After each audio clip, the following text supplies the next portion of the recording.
بس رمضان کی سب سے بڑی تیاری کیا ہے کہ اپنے دلوں کو صاف کر لو پہلے سے، کہ جس دل میں نفرت ہو، بغض ہو، کسی کے لیے غصہ ہو، کسی کے لیے کیا کیا جذبے ہوں، دل صاف کرنا۔ ہمارے گھروں میں روزانہ جھاڑو ہوتا ہے، یہاں مدرسے میں روزانہ صفائی ہوتی کہ نہیں ہوتی؟ کیونکہ دنیا کی اصل گندگی ہے تو جھاڑو ہاتھ سے نہیں چھوٹ سکتا۔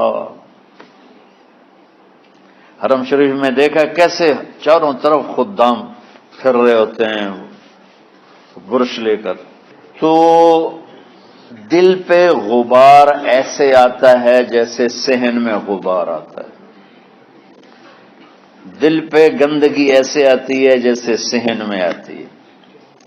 تو ہم نے نظام بنایا ہوا ہے، لوگ وہ کر رہے ہیں، وہ روزانہ جھاڑو دیتے ہیں۔ تمہارا دل ایک آنگن ہے، ایک صحن ہے، اس میں بغض، نفرت، حسد، پتہ نہیں کیا کیا گندگیاں آئیں گی اور آتی رہیں گی۔ بچوں ایک کام کرو، جھاڑو پکڑ لو، صاف کرو۔ یا اللہ معاملہ تجھ سے کرنا ہے، لوگوں سے نہیں۔ کسی نے برا کہا، کسی نے غیبت کی، کسی نے گالی دی، کسی نے دھکا دیا، کسی نے حق مارا، کسی نے کچھ کیا، یا اللہ تیرے سپرد میں نے اپنے دل کو سب سے صاف کیا، میں نے اپنے دل کو سب سے صاف کیا۔ یہ اتنی بڑی عبادت ہے کہ بڑے بڑے نفلوں والے، تہجد والے، حج عمرے روزے والے تمہیں نہیں پکڑ سکیں گے، کیونکہ اس کا کرنے والا دنیا میں کوئی نہیں۔ نفل پڑھنے والے تو بے شمار ہیں، عمرے کرنے والے بے شمار ہیں، علماء بے شمار ہیں، حاجی بے شمار ہیں، سخاوت کرنے والے بے شمار ہیں، لیکن اس ٹکڑے کو صاف کرنے والا لاکھوں میں ایک بھی نہیں ہے۔ مشکل کام ہے، آپ یہ سیکھ لیں، صاف کرو، صاف کرو، صاف کرو۔ یہ رمضان کی سب سے بڑی تیاری اور علم کو حاصل کرنے کی سب سے بڑی چابی ہے کہ اپنے دل کو کھلا کر لو۔ کوئی چیز خالی ہوگی تو کچھ آئے گا۔ جس دل میں بغض بھرا ہو، نفرت بھری ہو، حسد بھرا ہو، کینہ بھرا ہو، اس میں خاک آئے گا، اس میں تو علم کی ایک کرن بھی نہیں آئے گی۔ اس زبان سے چاہے جتنے مرضی موتی بکھیرے، دل اس کا اندھا ہوگا۔ لا تعمى الابصار ولكن تعمى القلوب التي في الصدور، یہ آنکھوں سے اندھے نہیں، دل سے اندھے ہیں۔ تو بچوں اپنے دل کو صاف کرنا سیکھو۔ وہ کتنی مشہور حدیث ہے، آپ نے کہا اس دروازے سے ایک جنتی آ رہا ہے، تو ایک انصاری صحابی داخل ہوئے، جوتا ہاتھ میں، داڑھی میں وضو کا پانی۔ اگلے دن اس دروازے سے ایک جنتی آ رہا ہے، تو ایک صحابی آئے، ہاتھ میں جوتا، داڑھی میں وضو کا پانی، وہی صحابی۔ اگلے دن اس دروازے سے ایک جنتی آ رہا ہے، تو وہی صحابی 3 دن جنت کی بشارت لیے۔ اس صحابہ کی جماعت میں ایک شخص ہیں جن کا نام ہے عبداللہ بن عمرو بن عاص۔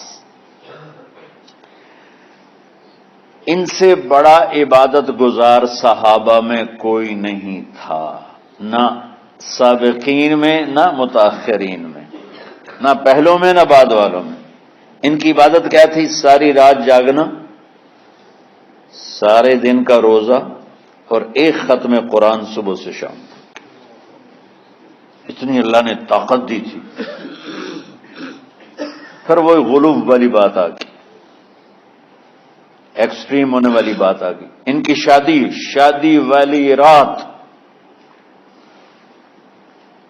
حجلہ عروسی میں داخل ہو رہے ہیں، دلہن کے کمرے میں داخل ہو رہے ہیں، اور مصلی بچھا کے اللہ اکبر، اور دیر نفل تے نفل، دیر نفل تے نفل۔ تو ان کی بیگم نے دیکھا تو وہ بھی خیر کا زمانہ تھا، انہوں نے بھی وضو کیا اور پیچھے مصلی بچھا کے وہ بھی فجر تک نفل پڑھتے رہے۔ صبح ہوئی تو حضرت عمرو بن عاص رضی اللہ عنہ نے پوچھا، بیٹی رات کیسی گزری؟ کہا جی ماشاءاللہ آپ کے بیٹے تو بڑے عبادت گزار ہیں، ساری رات نفلوں میں ہی گزری۔ تو وہ ان کو شکایت کر دی۔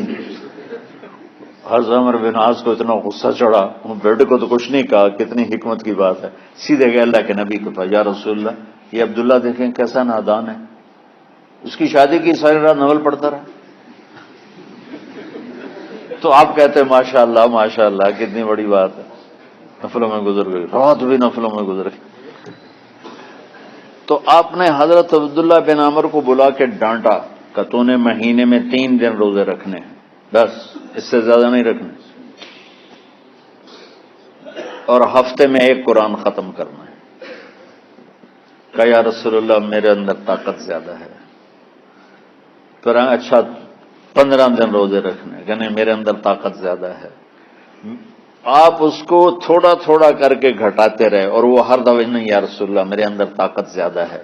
تو آخر میں آپ نے کہا اچھا چلو 100 میں داؤدی پہ آ جاؤ، 1 دن روزہ رکھو، 1 دن افطار کرو، اور 3 دن سے پہلے قرآن ختم نہیں کرنا۔ تو آپ نے اس کو پیچھے کیا۔ یہ بیٹھے تھے اس محفل میں، ان کے دل میں آیا کیا یہ بزرگ مجھ سے زیادہ عبادت کرتے؟ رات میں ساری جاگتا ہوں، دن روزہ رکھتا ہوں، 1 ختم کرتا ہوں، تو جنت کی بشارت تو مجھے ملنی چاہیے تھی، ان کو کیسے مل رہی؟ یہ کسی کتاب میں نہیں لکھا کہ یہ ان کا جذبہ تھا، لیکن جو کہ میں ان کی سیرت کو جانتا ہوں تو مجھے خیال آتا ہے کہ ان کی نفسیات میں یہ بات آئی ہوگی، کیونکہ صرف انہی کو خیال آیا کہ میں جا کے دیکھتا ہوں کہ یہ بزرگ کیا کرتے ہیں۔ تو ان کے پاس پہنچ گئے، چاچا ذرا، وہ ادھیڑ عمر تھے، چاچا وہ میرے ابا تھوڑے ناراض ہیں تو کچھ دن آپ کے پاس گزار لوں؟ کہ بیٹا بسم اللہ آ جاؤ۔ اب رات ہوتے ہی عشاء کی نماز پڑھ کے انہوں نے جلدی سے چادر اوپر لی اور یوں سراغ کر کے ان چاچے کو دیکھنے لگے ایسے کر کہ اب یہ کیا ساری رات سجدہ کرے گا اور ساری رات روتے روتے روتے روتے مصلی گیلا ہو جائے گا، یا ساری رات رکوع کرے گا، ساری رات قیام کرے گا، ساری رات قرآن پڑھے گا، اس تصور سے یوں دیکھ رہے۔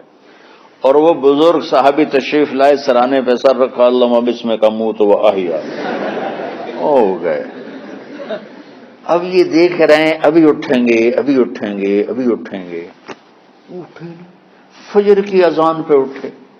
اب یہ تو حیران پریشان ہو گئے کہ یہ کیا ہو؟ اس زمانے میں تو منافق تہجد نہیں چھوڑتے تھے ڈر کے مارے کہ پتہ نہ چل جائے ہمارے کفر کا۔ تو یہ چاچا جنت بھی لے گیا تو ستا بھی پیا کہ چلو کل دیکھوں گا۔ اگلی رات پھر چادر سر پہ کر کے اور یوں سوراخ کر کے لیٹے ہوئے اور دیکھ رہے۔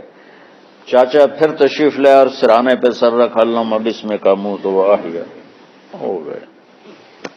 فجر کی اذان پہ اٹھے، یہ اور پریشان ہو گئے کہ میرا نبی کا فرمان تو سچا ہے، اس میں تو شک بھی کفر ہے، لیکن عمل کیا ہے جس پر اس کو جنت کی بشارت ملی؟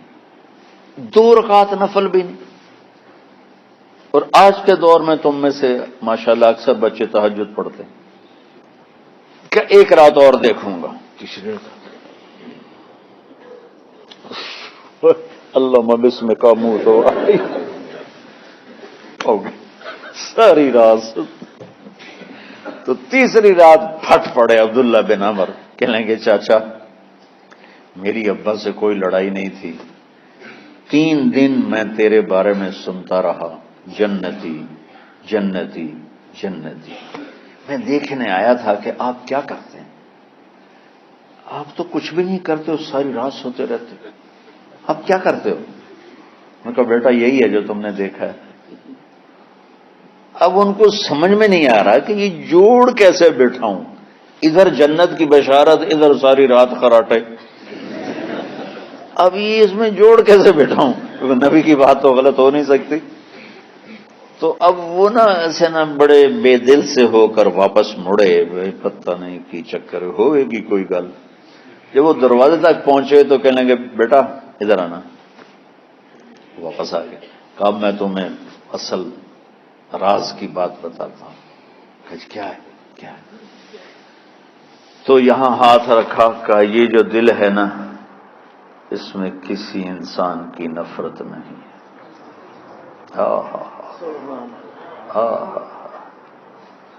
اور جب اللہ کسی کو رزق دیتا ہے، عزت دیتا ہے، مجھے کبھی حسد نہیں ہوا، مجھے خوشی ہوتی۔ تو عبداللہ بن عمر نے کہنا تھا ہاں یہ بات ہے، نہیں، انہوں نے کہا ہاذا ہوا، اچھل کے کہنے لگے ہاذا ہوا، ہاں ہاں ہاں ہاں یہی ہے یہی ہے یہی ہے۔ پھر کہنے کہ چاچا پر یہ میرے بس کا نہیں ہے، کون کرے گا یہ؟ اتنے بڑے آدمی ہو کر کہہ رہے ہیں کہ یہ میرے بس کا نہیں۔ تو بچوں، دنیا میں جنتی بننا ہے اور علم اللہ سے لینا ہے تو اسے صاف کر دو، سب کی نفرت سے۔ اس نے مجھے یہ کیوں کہا، اس نے مجھے یوں کیوں دیکھا، اس نے میرے بارے میں یوں کیوں کہا، اس نے میرے بارے میں یہ کیوں لکھا۔ جس کی تعریف ہوتی میری کتنی برائی ہوتی، صرف تعریف تو نہیں ہوتی، بھرا پڑا سوشل میڈیا مجھے گالیاں دیں۔ اللہ کے فضل سے میرے دل میں ایک ذرے کے برابر کبھی کوئی منفی جذبہ نہیں آیا، آئے تو میں دھو کے صاف کر دیتا ہوں، یا اللہ میں نے اپنے دل کو صاف کیا، میرا معاملہ تیرے ساتھ ہے، کسی کے ساتھ نہیں۔ یہ یاد رمضان کی سب سے بڑی تیاری، علم کے حاصل کرنے کا سب سے بڑا ہتھیار آپ کو یہ نہیں کہ تمہیں کتابیں یاد ہو جائیں، تمہیں اشعار یاد ہو جائیں۔ تو ساری امت سے کہتا ہوں رمضان کا استقبال کرو، دلوں کو صاف کر کے، نفرتوں کو مٹا کے، مذہبی نفرت، دنیاوی نفرت، رشتوں کی نفرت، بول چال کی نفرت، سیاست کی نفرت، لین دین کی نفرت، ان سب سے اپنے دل کو صاف کرو تاکہ رمضان میں اللہ نے علم اتارا، اللہ تعالیٰ آپ کو علم عطا فرمائے، اور باقی لوگ جو عام دنیا میں زندگی گزار رہے ہیں ان کے دلوں میں اللہ رمضان کا نور اتارے اور ہدایت کا نور اتارے۔